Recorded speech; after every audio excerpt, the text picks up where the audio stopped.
ሰላም ጤና ይስጥልኝ። እንዴት ናችሁ ውድ ቤተሰቦቼ? የኛ ቤተሰብ እንዴት ናችሁልኝ? ሁላችሁ ሰላም ናችሁ ወይ? እግዚአብሔር ይመስገን ከኔ ጋር ሁሉ ሰላም፣ ፈጣሪ የተመሰገነ ይሁን። ዛሬ በቪዲዮ ብቅ ብዬላችኋለሁ ማለት ነው። እሱም ስለ በቀደምለት የእህታችን የቀነኒ የሷ የሞቷን ተመልክቶ ነው ዛሬ አዲስ ቪዲዮ ይዤላችሁ የመጣሁትና እሷም ዛሬ በቀደምለትም ቪዲዮ በሰራሁበትም መልኩ ዛሬም ደግሞ ስለሷ ነው አዲስ ነገር ይዤ የመጣሁት። ሁላችሁም የሰማችሁትም ያልሰማችሁትም ካላችሁ ቀስ ብላችሁ አረፍ አረፍ ብላችሁ ቁጭ ብላችሁ በማዳመጥ በትክክሉ ትሰሙኛላችሁ። ሳትሰሙ ግን መልስ እንዳትመልሱ፣ መልሱን ግን ሰምታችሁ መልሱን መልሱ ማለት ነው። እና ባለፈው ዕለት ያው ታውቃላችሁ ሁላችሁንም ቀነኒ የሞተችው በድንገተኛ ሞት ነው። እንደ ትናንትና ደህና ውላ እንደ ዛሬ ሞተች ሲባል በጣም የሚያሳዝንና ልብ የሚነካ ነገር ነው። እሱም ያው ዛሬ እንግዲህ ባለፈው የምታስታውሱ ከሆነ ከቀብር ስነ ስርዓቷ በኋላ ባለቤቷ ተይዞ ከቀብር ስነ ስርዓቷ በኋላ ባለቤቷ ተይዞ ወደ ፍርድ ቤት መቅረቡን ሁላችሁም ታስታውሳላችሁ። ለሱ መልስ ተሰጥቷል ማለት ነው። ፍርድ ቤቱም ያው መልሱን በሰጠው አማራጭ በሰጠው ነገር ሁሉም እያንዳንዱ በሚደረግበት ነገሩ ደግሞ ያ ነገር ሲሰጥ ደግሞ በጣም ደስ የሚል ነገር ነው ማለት ነው። የሰው ልጅ ዙሮ ተዟዙሮ ይችም ልጅ በተደረገባት ምክንያት አጭር በቀረችበት እና ወዶች ያው እንግዲህ ሁላችንም እንደምናውቀው የፍርድ ቤቱ ጉዳይ የሰጠው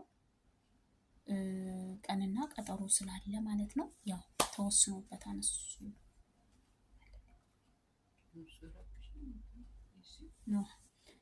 ተወስኖበታል ያው እሱ ማለት ነው። የሰው ልጅ የሰራውን ስራ በዛው ልክ ሲለው እንግዲህ እሱ ምክንያቱ ምን እንደሆነ አይታወቅም። እንደዛ አይነት ምክንያት ሊሰራ የቻላቸው ምክንያቶችን ፈጣሪ ብቻ ነው የሚያውቀው፣ እኛ አይደለንም የምናውቀው። እኛም ፈራጅ አይደለንም፣ ፈራጁ እግዚአብሔር ነው። ስለዚህ ያ ነገር ደግሞ ሊሆንበት የቻለው ምክንያትን ስለማናውቀው የተወሰነበትን ብቻ ነው የሰማነው። ፍርድ ቤቱ የሚያሳውቀው እንደተወሰነበትና የእስር ትዕዛዙ እንደወጣበት ብቻ ነው። እሱን ብቻ ነው የሰማነው። እሱንም ደግሞ ያው የሷስ ምን በወጣት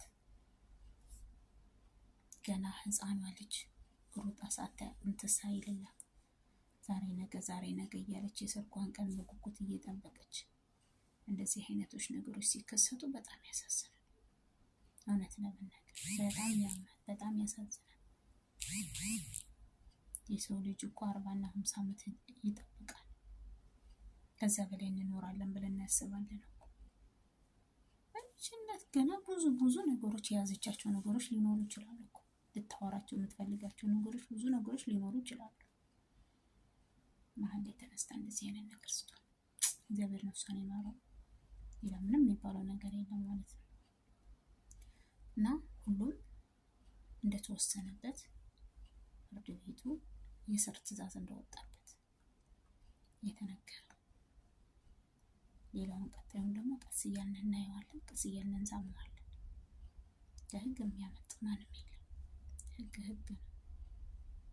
ይህን ነገር ሲፈጽም ይህን ነገር ሲያደርሽ ብታናድደው ምን አይነት ጨካኝ ነው? ምን አይነት ነው? እንደዚህ አይነት ነገሮች ሊያረግ ይችላል። እጁ እንዲቻለለት ያሳዝናል። ብቻ እንደዚህ አይነቶች ነገሮች እንደዚህ ሆነው ብለው ከፎቅ ላይ ተወረወረች ብለው ያወራሉ። ደግሞ ለምን ዝም ብሎ ተነስቶ ይወረወራል? ይወረወሩ ምክንያት ሲኖረው ምክንያት ካለ፣ ያለ ምክንያት ግን አይወረወሩ።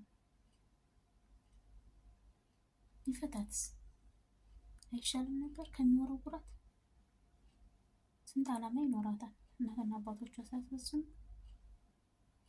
ብዙ አይነት ዓላማዎች ነገን ዛሬን ብቻ ሳይሆን ነገን የምታስብ ልትሆን ትችላለች። እንደ ሁላችንም እንደ ራሳችን ማለት ነው። አንስቶ ውርውር አድርጎ ከሚጠላት በቃ ከአሁን በኋላ አልፈልግሽም ቢላት እሱ አይሻልም ነበር? ያሳዝናል። ብቻ ሀገራችን ወዴት እየሄደች እንደሆነ አይታወቅም መጨረሻችን። በዛም ስታዩ ሞት፣ በዛም ስታዩ ስደት፣ በዛም ስታዩ ሞት፣ በዛም ስታዩ ሞት። በጣም ይከብዳል። ሀገር ላይ ተኖሮ ሀገር ላይ ሰላም የለም። ዛሬ ይገባሉ፣ ነገ ጧት ይገደላሉ። ጨካኝ የሆኑት ደግሞ ወንዶቹ አረመኔዎቹ። ዛሬ ያገባሉ፣ ነገ ጧት ተገደሉ ይባላል። ስደትም ላይ ተሆኖ ባል ይገባናል ይገላል።